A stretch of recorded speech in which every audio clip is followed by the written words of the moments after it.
Yan, magandang araw mga brothers and sisters. So, kumpleto po kami ngayon at nandito na po si Sir Paul. At ngayong araw po mga kababayan ay puntahan namin si Clarissa. Pag-usapan yung mga plano para po sa kanya. Samahan nyo kami ngayong araw po mga kababayan. Maaga po kami para puntahan at pag-usapan yung mga dapat pag-usapan ng mga kababayan. Sama mo namin ngayon Hiral. Let's go! Let's go!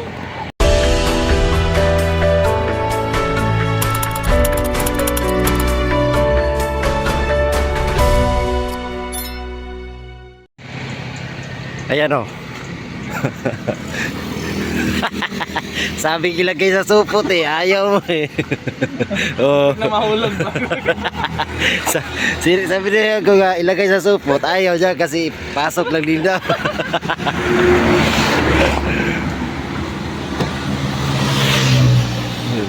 Sabi baha pa rin no.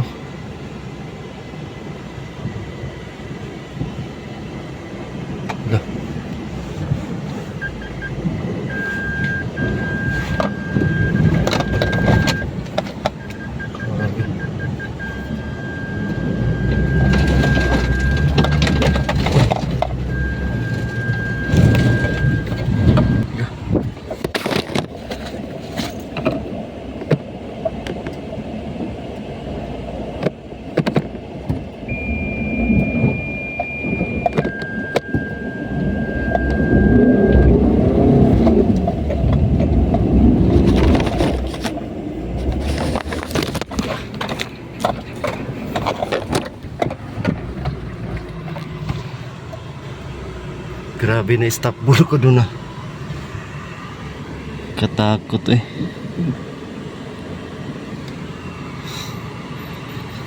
Takot.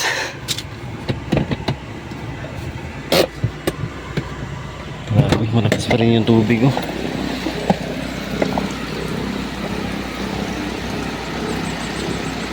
Lublob sa kuwan. Balas no.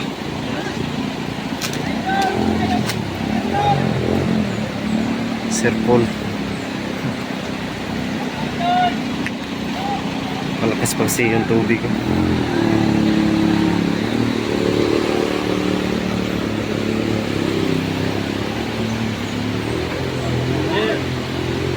Grabe. Hanging bridge. Ano daw? Grabe po mga brothers and sisters, kinabahan po ako dun. Huminto yung sasakyan.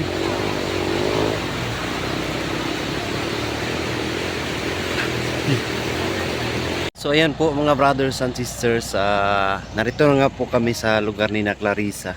Grabe po yung kanina yung ilog is nahirapan tayong umahon. Kaya medyo natakot tayo. At papunta po dito sa kanilang lugar is napakaputik. Ayan po. Yan po yung daan mga kababayan. Yung gulong namin is sobrang slide na slide po. Ayan, pakita natin yung daanan nila. Ayan o. Yan.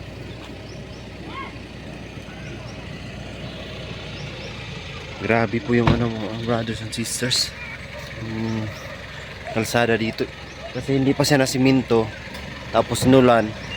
Sobrang dulas po. At pakita natin yung gulong namin. Wala na siyang spike. Kasi balutan ng mga putik. Kita natin yung gulong. Ayan po. Ayan o. Yung niya, yung spike or yung kanyang rubber natabunan ng ng putik. Kaya sobrang dulas. Kaya ginawa ko, dahan-dahan lang pababa. At sana maganda yung panahon ngayon para matuyo yung daanan. Hindi masyadong ma-slide. So punta kami doon sa kaganapan. Let's go. Ayan ito yung kinakargahan yung mga motor. sobrang hirap ng daanan. Tapos ang bigat nito, kaya itong mga 100 kilo. Yung isang sako niyan. Tapos dalawa, 200 kilos. Tawag dito sa amin is ano, tura-tura. So ang dapat magdala nito is yung mga expert lang. Gaya ni Ralph, kaya ni Ralph yan. Rider yan si Ralph. Tingnan nyo yung tuhod. Kaya mo to? Yan, tingnan nyo yung tuhod. Oh. Sobrang rider niya yun. Sa rider niya. Na-rider niya siya. Grabe yun. Bigat niya, no? Bigat. So, dito na kami talaga. Yan. Sister natin. Mais. Daming mais. Isang ano. Isang motor, 2 sako. Sobrang bigat po niya. Na Tricon yan dati. Pero yung karga namin kahoy. Dalawa kami ni Ider. Ganyan gamit. Tumba ko palagi.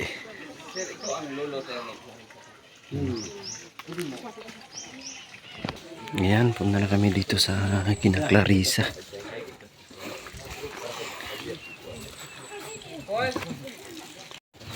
Ayun po mga brothers and sisters. Usap na. Doon.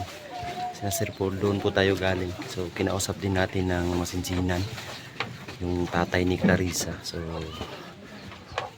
hindi ko lang isabi sa inyo. So, si Sir Paul lang pong bahalang magsabi kung ano man yung napag-usapan.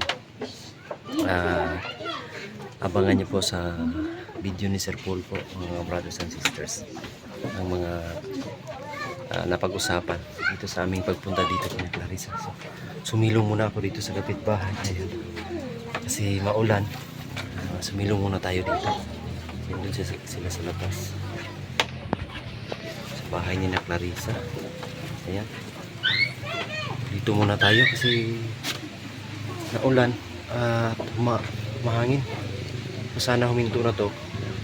Kasi po ang daan na aming tatahakin is napakahirap, napakadulas. So mahirapan tayong paakyat, umakyat kasi paakyat kasi doon. Tapos bababa doon sa may ilog. Kaya sana huminto na yung ulan. Napakahirap ng daanan po. So, ito muna tayo. Doon sila doon. Tahan natin. So ayun po mga brothers and sisters, napag-usapan na po yun kung anong gagawin para kay Clarissa. So panoorin nyo na lang po ang buong kwento sa vlog po ni Sir Paul, mga kababayan. So papauwi na po kami at huminto muna kami dito sa may ilog kasi kakain kami po, mga kababayan. Ayan o, nandyan yung mga kasamahan natin. So thank you at safe yung aming pagtawid. At hindi lumakas yung ulan po, mga kababayan, pero yung daanan ay madulas. So may nakikita ko dito, ang ganda ng lugar.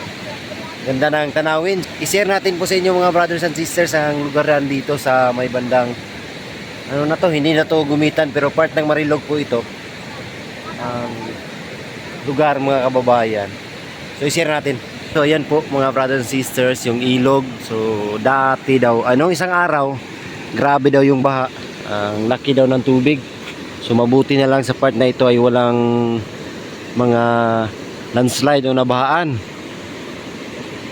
Ayan o, at ayun yung mga sister natin naghanda sa aming mga kainin. So yung may bundok dyan po, ay dyan kami dumaan sa gilid po niyan, mga brothers and sisters, papunta doon sa Gumitan, sa lugar ni na Clarissa sa Kabangbang. At ito yung magandang lugar po. Yan.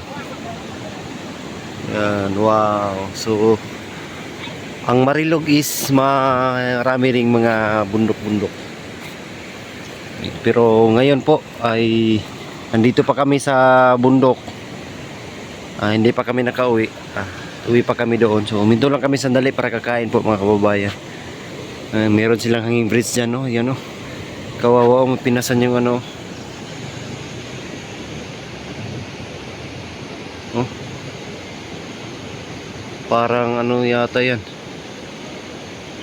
Hanging bridge. May ano siya, dinala. Pasan na pasan. Pasan-pasan. May motor pa, oh. Ayan, so kakain po muna kami mga kababayan. Kain po muna kami. Let's eat. So ayun na po mga brothers and sisters, nakauwi na po kami galing doon sa sa kina Clarissa, at napag-usapan na yung mga dapat pag-usapan, at nakausap namin yung parents ng lalaki at yung lalaki na asawa ni Clarissa, at tatay din ni Clarissa, pati lolo niya at mga dato, mga kababayan. Kailangan nyo talagang mapanood ang aming pag-uusap doon, kasama siyempre sa pangunguna ni Pugong Biyahero, mga kababayan. At ang team ay nandoon para sa isang pag-uusap. Kaya panoorin nyo po sa vlog ni Sir Paul, mga brothers and sisters. So nakauwi na po kami galing doon. Napakahirap ng daanan kasi laging naulan, kasi napakalayo din sa kanilang lugar na sa bundok. Kaya sa lagi nyong andyan, lagi nyong panonood para sa amin, maraming salamat po mga brothers and sisters. Huwag nyong kalimutang i-subscribe ang ating munting channel, ang PB Team Peter Paul. At yung ating page po sa Facebook, paki-follow na rin po mga brothers and sisters. Ang pangalan po ng page ay PB Team Peter Paul din po sa Facebook. I-search nyo lang po ang PB Team Peter Paul, at i-follow po mga kababayan. Maraming salamat, at malapit na din tayong mag 100k dahil po yan sa inyong suporta mga brothers and sisters. At aabangan nyo po ang aming mga misyon araw-araw. May pupuntahan kami na lugar na marami ang nangangailangan ng tulong ng Pugong Biyahero. Ayun lang po mga kababayan. Thank you so much sa lagi niyong pagsuporta. We love you all. God bless. Bye-bye.